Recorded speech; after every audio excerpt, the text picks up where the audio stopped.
বাংলাদেশ ব্যাংকের নতুন গভর্নর মোহাম্মদ মুস্তাকুর রহমানকে ঘিরে সাম্প্রতিক সময়ে দেশজুড়ে চলছে নানা আলোচনা সমালোচনা। বিশেষ করে তার বিরুদ্ধে ঋণ খেলাপির অভিযোগ সামাজিক যোগাযোগ মাধ্যমে ব্যাপকভাবে ছড়িয়ে পড়েছে।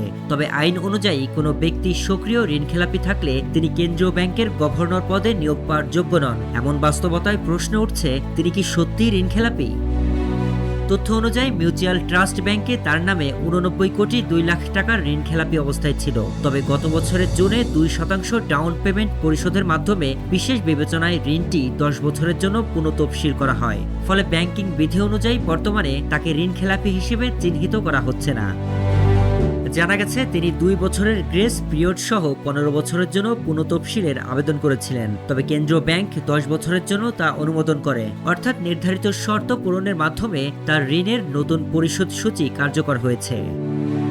তবে এখানেই নতুন করে প্রশ্ন উঠছে, বাংলাদেশ ব্যাংকের বিশেষ পুনঃতফসিল সুবিধা পেতে সাধারণ গ্রাহকদের নানা প্রক্রিয়া ও ব্যয়ের মুখোমুখি হতে হয়। সে তুলনায় গভর্নরের ক্ষেত্রে কি একই নিয়ম প্রযোজ্য হয়েছে? বিশেষ সুবিধা নিতে গিয়ে তার কোনো অতিরিক্ত অর্থ পরিশোধ করতে হয়েছে কিনা, এ বিষয়টিও এখন জনমনে আলোচনার কেন্দ্রবিন্দুতে। শরীফ রাহাত, দেশকাল নিউজ।